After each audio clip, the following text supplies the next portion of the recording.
वस्तु सहनौ भुनक्तु सह वीर्यं करवावहै तेजस्विनावधीतमस्तु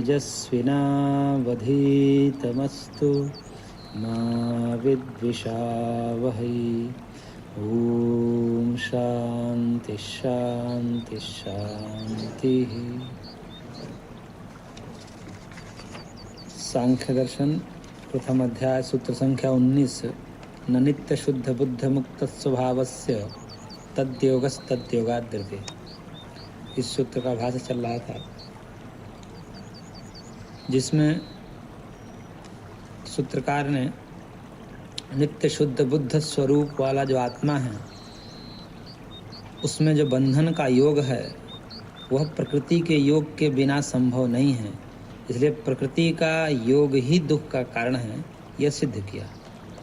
अब इस विषय में योग पर बात चल रही है कि यहाँ पर तद्योगस तद्योगाद्यते सूत्र में तद्योग अर्थात दुख योग, दुख का योग, और तद्योगाद्यते उसके योग के बिना। तो तद्योगाद्यते से क्या लिया जाए? उसके योग के बिना अर्थात किसके योग के बिना? तो भाष्यकार ने यहाँ पर कहा है कि प्रकृति के संयोग के बिना दुख संभव नहीं। अब उसी विषय में अन्य लोगों के मत को भी यहाँ भाष्यकार दे रहे हैं, कह रहे हैं कि कश्चित् तु प्रकृति पुरुषयोः संयोगांगीकारे पुरुषस्य परिणाम संगौ प्रसज्येताम्। करें कोई लोग तो प्रकृति पुरुष के संयोग को स्वीकार करने में पुरुष को परिणाम रूपी जो संग का प्रसंग आ जाएगा ऐसा मानते हैं, क्योंकि उनका कहने का तात्पर्य है कि प्रकृति पुरुष जब संयुक्त होगी तो पुरुष कुटस्थ नहीं रह जाएगा, प्रकृति परिणामिनी होने से पुरुष में भी परिणाम हो जाएगा, और पुरुष में परिणाम होने से फिर पुरुष के जो कुटस्थवाचक कुटस्थ परक जो श्रुतियां हैं, शास्त्र वचन हैं, वो सब विरुद्ध हो जाएंगे। इस कारण से वह कहते हैं कि पुरुष में किसी भी प्रकार के परिणाम यानी कि परिवर्तन नहीं होना चाहिए, और जब प्रकृति का संयोग मानेंगे तो उसमें परिवर्तन हुए बिना नहीं रहेगा। इसलिए सूत्र में जो योग शब्द है वो प्रकृति का योग नहीं लेना चाहिए, प्रकृति का संयोग नहीं लेना चाहिए, अन्यथा उसमें पुरुष में परिणाम रूपी जो संग है उसकी आपत्ति आ जाएगी। अतः फिर क्या लेना चाहिए? तो कई लोगों का इस सूत्र के अर्थ में ये तात्पर्य है कि अतो अत्र अविवेक एव योग शब्दार्थो न तो संयोग इति। करेंगे यहाँ पर तद्योगाद्यते का तात्पर्य है अविवेकाद्यते, यानी कि अविवेक के बिना पुरुष को दुख नहीं हो सकता। इसलिए तद्योगाद्यते का तात्पर्य यहाँ पर अविवेक ही लेना चाहिए, न कि अभी जो भाष्यकार ने कहा प्रकृति पुरुष का संयोग, न तो संयोग ही थी, यानी कि संयोग का तात्पर्य है प्रकृति का संयोग।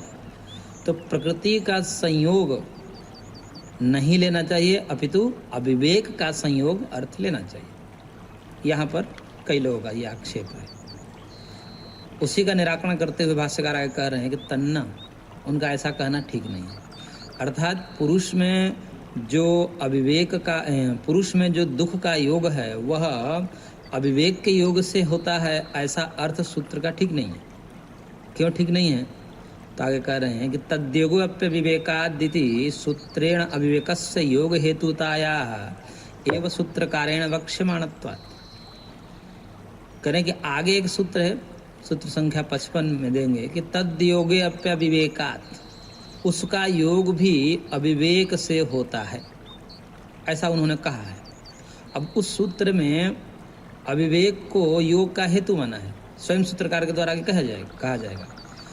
अब यहाँ पर यदि तद्योगाद्यते का तात्पर्य अविवेकाद्यते ले लिया जाए, यानी कि दुख का योग अविवेक के योग के बिना नहीं हो सकता, और फिर आगे कह रहे हैं कि और उसका योग अविवेक से नहीं हो सकता, तो यहाँ पर 2 बार अविवेक शब्द आ जाएगा। यानी कि यहाँ अविवेक अर्थ ले लेंगे तो उस सूत्र में अविवेक का क्या अर्थ करेंगे?